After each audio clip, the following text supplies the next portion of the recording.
Alrighty, Battle City. We're over to Joey Wheeler taking on... Sorry, Joey just played. Mako taking on Ishizu. This should be a pretty good match. Both decks have a lot of attacking options, and both decks have some good strategy in them as well. Midora for Ishizu, Rage of the Deep for Mako, for example. Overall, I think Mako's got a bit more attack strength. Ishizu also has Kelbeck.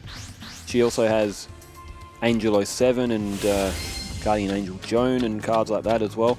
We should see a very even match on paper, but games aren't played on paper. Alright, Mako has drawn an Umi straight up. He's also got Water Hazard as well, which is also a pretty good card. Face down from Ishizu. So Mako will be able to special summon if he plays Water Hazard. Right, there's Skull Kraken. Where was I up to on my comments? Novus Tempestus 3389. I was reading comments in the last duel. The last duel didn't go for long enough, and I still have more to get through. So I will be casually going through that as Mako plays Water Hazard, so he can special summon a level 4 or lower from his hand. He goes with Jellyfish. Jellyfishing, jellyfishing, jellyfishing. I need to rewatch the entire series of SpongeBob. The older episodes are still top, but some of the newer ones are actually pretty good as well. So Novus Tempest 3389. I've been wondering all week how Rebecca's been doing so well. I think it's Rebecca's use of Sangan and Witch with Polymerization, which mills her deck faster than most opponents can handle.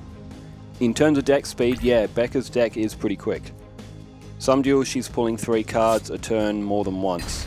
Because she runs through her deck quickly, she has to seriously brick to not have some sort of counterplay when she's on the back burner searching for Dark Hole if losing, or Shadow Ghoul winning trying to get an endgame beat stick.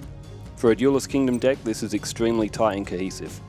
It is. Becca's deck is, in terms of deck speed, which is a very big factor in some games, that's where Becca does have an advantage over Duelist Kingdom. Her deck is a lot quicker. She can get through her deck quicker. She can get her beat sticks to the field sometimes a bit quicker as well. But yeah, we'll have to see how she goes. Can she get to? Can she win all the matches? 11 Earguile. I do love the commentary. Keep the duels happening. Appreciate you, bro. Yes, the duels will be happening 3 a day all through this week as well, as long as nothing outrageous happens, like a laptop blows up or something. This is from the Esperoba and Rex Raptor match. Josh Sweeney, aka Shepard, have you got Duel Links? I haven't got Duel Links. The only ones I have of Yugioh are Forbidden Memories, Duelist of the Roses, and this one, Legacy of the Duelist. I've heard good things about Duel Links, so I will have to try and get a copy of it someday.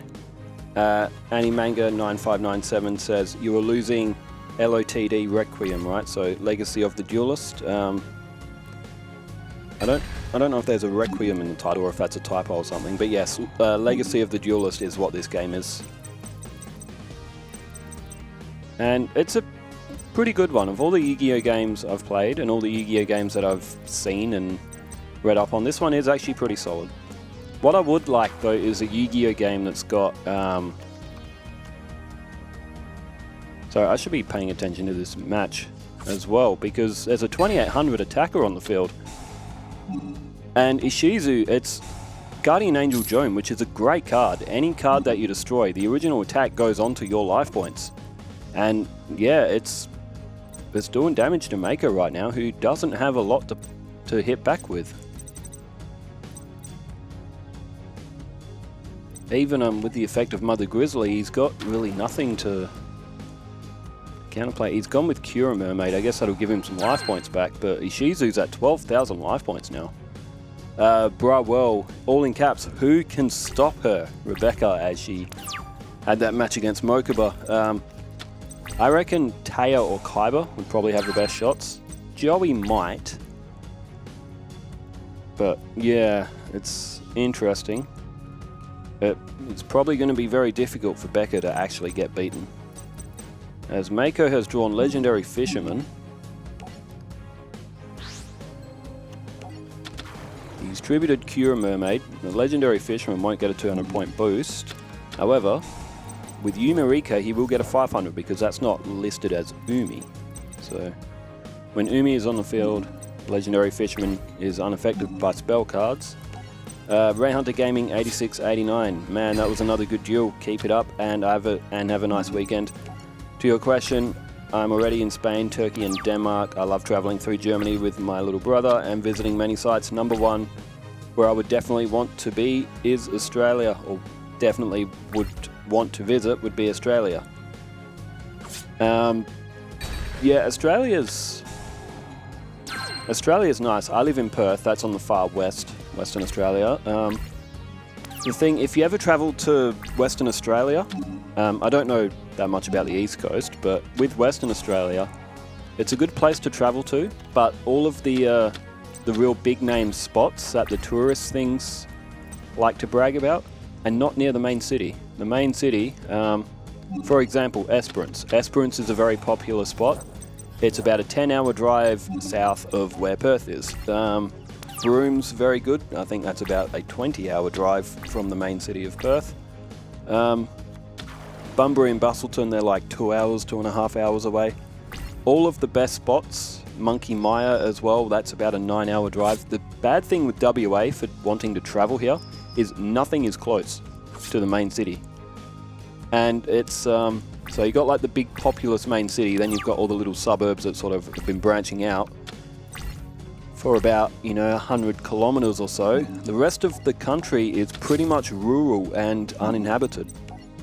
Or of the Western Australia state, that is. There are towns along like the sea coast, but they're few and far between. So if you go inland for stuff, you would probably have to get on a plane unless you want to take a big long camping road trip. But it is still definitely worth travelling to if you've got the funds. WA is very expensive to travel to because Perth does have does hold the title of the most isolated city in the world. Well, the most isolated capital city, as Mako has been absolutely crushed by Guardian Angel Joan. So Ishizu picks up the first win. Next comment, Aaron Van Der Venter. I guess Rex couldn't beat Esper even with him not cheating. Yeah, Rex got slapped. Also, Aaron says, this is just a small break before the harder duels to come. That's for the Becca and Mokuba match. Becca is going to be playing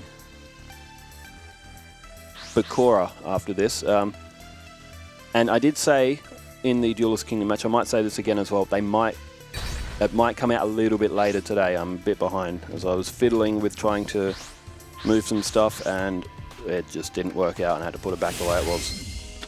It was, it's just a space here. It's like, I'm trying to put a lot of stuff in one sort of like area and it just, I've got a power board that's got like 12 slots and like almost all of them are in use. Don't worry about fire though. If it ever overheats, it's one of those ones that can shut itself off. So I'm not doing anything risky as Kelbeck is played. Well, Kelbeck was summoned in turn 1. Kelbeck is destroyed, but Mako's Warrior of Atlantis has gone back to his hand. Oh, is that all? Okay, there are other comments, but they're on other videos. But man, I had so many comments over the weekend. I have a good time though. I always love reading them out. I love interacting with people who are watching along as well, other Yu-Gi-Oh fans.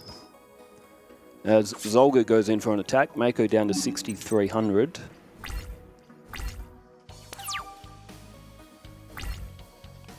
And Mako now with 7 cards in hand, so surely he's got something to attack back with.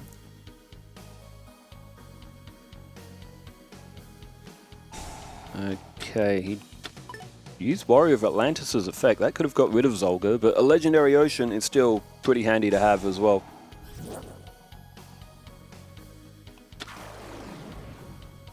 The Great White is played. It's an 1800 attacker.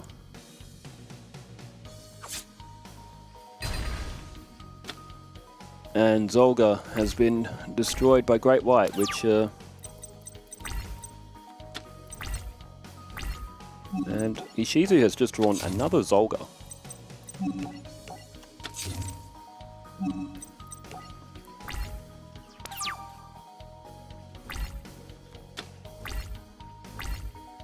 Alright, what's Mako got next? Okay, I can focus a bit more on the duel now.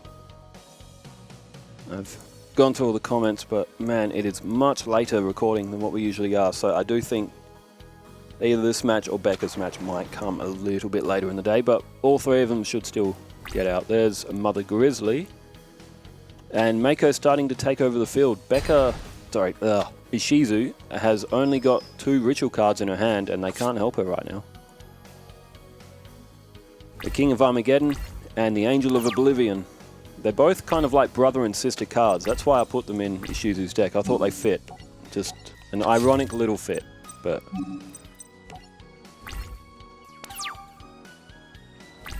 You know, I reckon after this, I might actually get Becca to take on all of the Duelist Kingdom decks as well. Sorry, Battle City. I'll get Becca to run through all the Battle City decks as well before I make Duke Devlin. I reckon Becca would have some good matches against these ones as well. Just for a bit of fun, I think. Have that what if Rebecca participated in Battle City? Bro, why didn't Rebecca participate in Battle City? She was a duelist who was knocking off high-ranking players, winning tournaments, and was named as a prodigy, but she didn't play in Battle City. That doesn't make much sense, considering they met her before Battle City. So I wonder why she didn't. What would have happened if Becca participated in Battle City? How far would she have gone? I reckon we need to find that out. I reckon I'll do Rebecca goes against the Battle City decks after she's done with Duelist Kingdom. As we see Torpedo Fish. And this could be it for Ishizu. Amphibian Beast is on the field as well. And Ishizu won the first match, Mako wins the second. Alright. We'll flip back to Mako's perspective.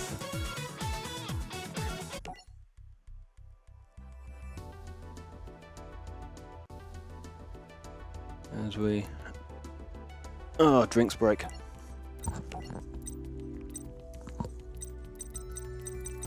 Flip them back. Ugh. Now, I do believe I may have been reading comments and I may have missed Lumeria, the Forgotten City, being played. I think it might have been played in the first match. I was reading comments. I think I might have glimpsed it on the field, but I didn't quite notice it get played. Or was I wrong? Was I thinking of something else? It is one of the coolest looking field spells. I might do that as just a special someday on this channel. It's part of like a special series or something. Coolest looking field cards. I'll fill a deck of 60 all with field cards and we'll use them one by one. We'll see which ones look the best. Maybe in the future. Warrior of Atlantis has started off. It's a 1900. So it's a good card for 4 stars. Very good card for 4 stars. And ooh, Swords of Revealing Light. So I did slot one in Ishizu's deck just to give her a bit more of a defensive counterplay. There is Starboy. Mako has also drawn Tribe Infecting Virus, which that is a great card. Discard 1 card from your hand and declare a type. Destroy all face-ups of that type. It is a very good card. It's like, you know those Eradicating Aerosol, Stainstorm, Last Day of the Witch, Breath of Light, all those ones that destroy a specific type. That's all of those cards in one. That's Tribe Infecting Virus. Tribe Infecting Virus possibly hinders on being a banned card. Its effect is so good, but why make a card if you're just going to ban it? I mean, it does have a drawback. You do have to discard 1 card to use it, but... Okay, Mako he's got Diamond Dust. That can do some life point damage. There's Shining Angel. And what's Ishizu going for here? She's going to get rid of them both. So, interesting. Both players will be able to pull a border monster with 1500 or less. Okay, Mako will get first I'll get first crack at it. So he's gone with Mother Grizzly.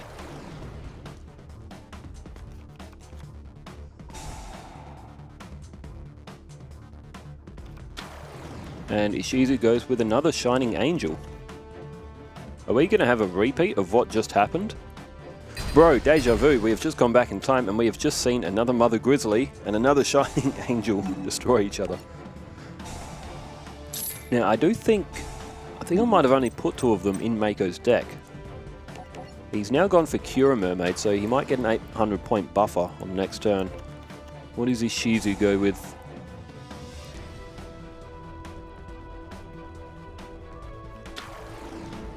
There it is, Spirit of the Harp. Maybe Ishizu has a Mudora in her hand. That's why she would be wanting to get rid of Shining Angels, to be able to play Mudora, which will gain 200 points per fairy in the graveyard, in your own graveyard, I think it is. There's the Legendary Fisherman number 3. Mako will gain 800 life points. Now, Swords of Revealing Light is still on the field.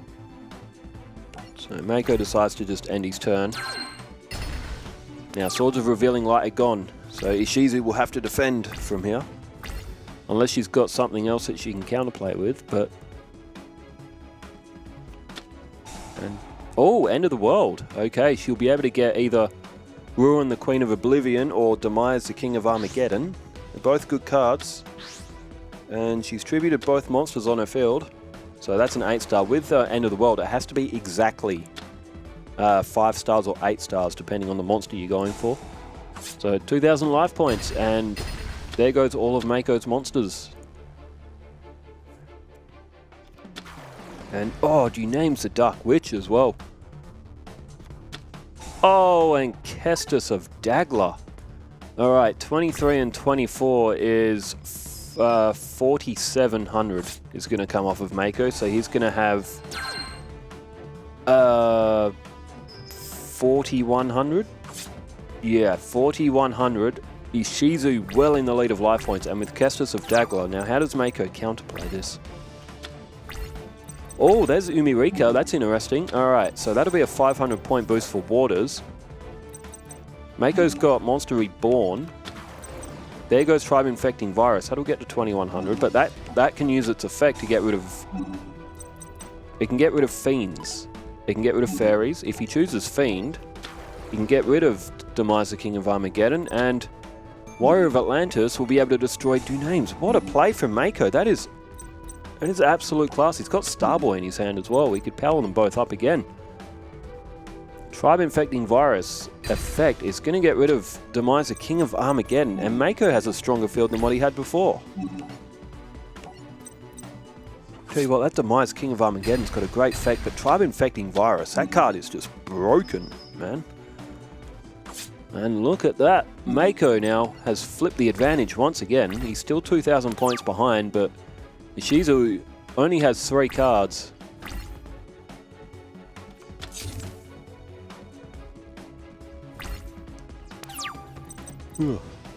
Alright, Starboy. There's Legendary Ocean, which, why would you play it?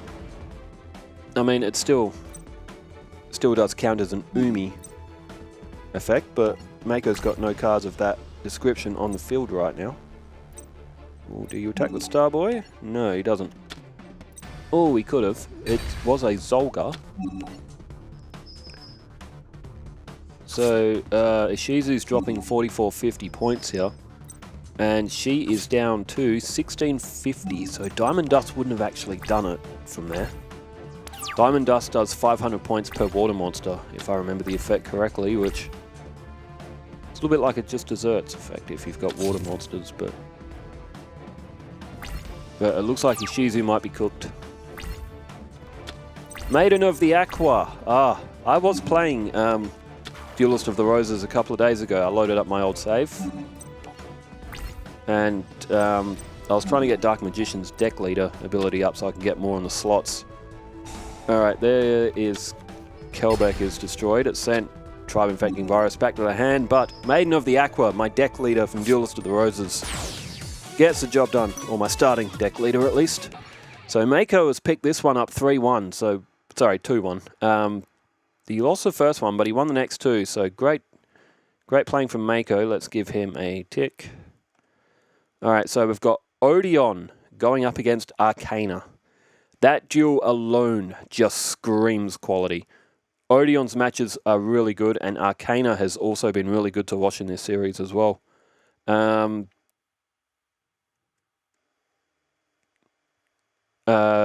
we'll have Yugi and Mokuba in Duelist Kingdom tomorrow. So you got to say that's going to go to Yugi. So we will have a Rebecca match. Rebecca will go up against Bakura. So stick around for that if you are keen. I'm not sure what... hopefully I can get it out roughly on the same time.